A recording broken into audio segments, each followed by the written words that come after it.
What's up, everyone? This is your boy Rock Clever. This is my newest video. I'm sorry I've missed you guys for a few weeks, but I decided to switch my YouTube day from Friday to Monday. So here we are on Monday doing this amazing thing.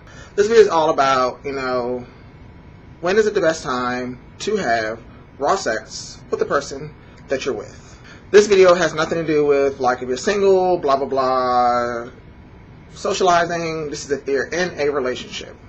This video does not condone the spread of HIV, unprotected sex, irresponsible sex, and anything that's sex negative.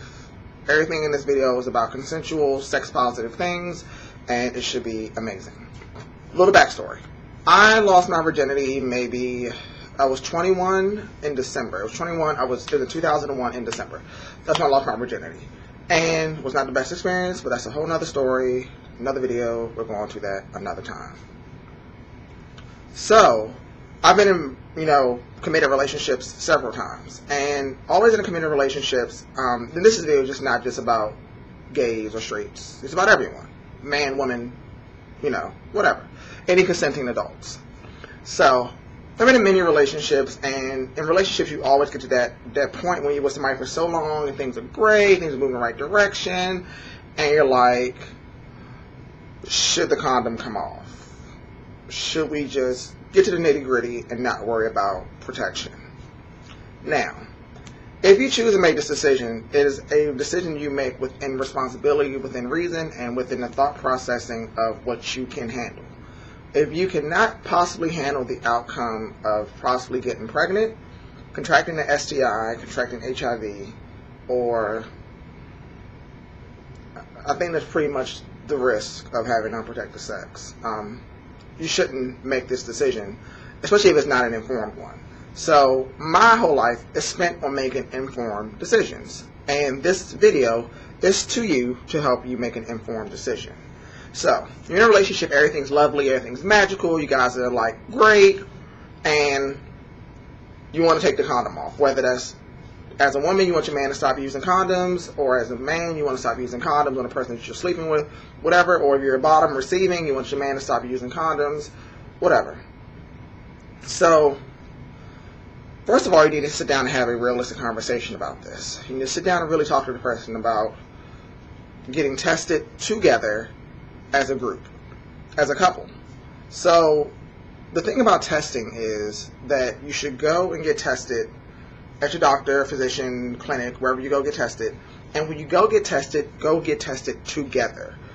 Don't get tested separately without him or without her, and you both have to kind of accept the results that you're getting from this person. And then you really don't know if they really did go at all. So you're there together, hand in hand, and you're getting tested together. You share your results together, and then you start there. But that's only the first part of the problem. And I think what people don't realize about the first part of testing is that when you go to get tested because you're getting checked out for something, it really doesn't make a difference that first time you get tested. You have to do a follow-up test to close the window and not have any other sex partners or have any other sex before you get your next sex result, which is in another 3 months, to see if, if something does show up. Because with most STDs, they show up reasonably in enough time sometimes. Some don't, but sometimes they'll be there. But with something like HIV, there's a process. It doesn't just show up immediately. It can take months before it shows up. And you may be asymptomatic is a whole nother thing, but you having it in your bloodstream, it will show up whether you're symptomatic or not. Especially after 3 months after you got tested once and you get tested again, just to close the window to double check everything is square. Now you got tested and everything is great. Both your tests came back amazing, and you're ready to go ahead without the condom thing. For my sisters, ladies, if you're going to make this decision, I feel like you should stay on contraception if you have no intentions of having children anytime soon. And you are in a relationship that is leading to marriage. Not just your boyfriend that you're fucking in college, not just somebody that you are just enjoying the time with and you have no end game to the relationship. You just have a boyfriend. You have no intentions of some point marrying this guy or knowing if you're going to marry this guy and what the longevity of your relationship is going to be. So I don't suggest that you stop using contraception, stop using birth control, you should still use it. Because pregnancy is real, and I just don't think that, you should bring a child in this world you're just not ready for it. And you can do anything to prevent yourself from being a parent, you should do it. But that's not saying that you should go abort a child because you made a mistake. That's a whole nother topic, and that was not meant in judgment. But if you have consensual sex, you should be responsible for what you make of having consensual sex. Anyhow, but with guys, there is no issue of childbirth, so that procreation can never happen. But you need to be with a partner, and this goes both ways for straight people and gay people. You should be able to trust the person that you're with. But if you have any shadow of a doubt, even if it's this fucking small, you should just keep using condoms. Even though you're tested, and that's great, but you should still always use condoms and be safe. I have been in relationships, and condom usage has stopped in some relationships, and by the grace of God, nothing crazy has ever happened.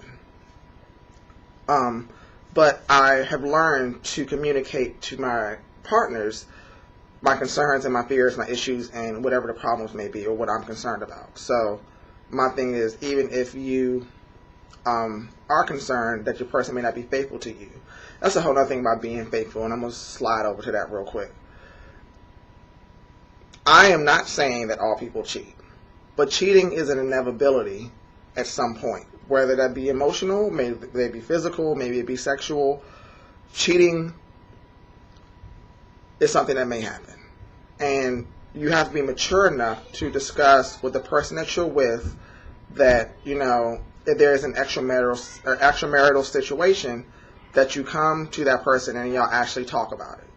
And talking about the possibility of you guys, having an extramarital affair and being able to handle that is another thing, which leads, again, that you may not be as ready as you thought to have unprotected sex. It is a big responsibility, and it's just not a emotional and physical commitment. It is a lot of things. It is a loaded situation. And my thing is that it can go so many ways. You can be with somebody and have unprotected sex, and you're in a relationship and everything's great. You guys stay together and it's amazing, but we all have girlfriends and boyfriends and guy friends and gals, girlfriends who have had these relationships that just fell apart. And rather than you make a bad decision on somebody and possibly risk your health or possibly risk having a child, you should really think about the repercussions of having unprotected sex and what it could change in your life.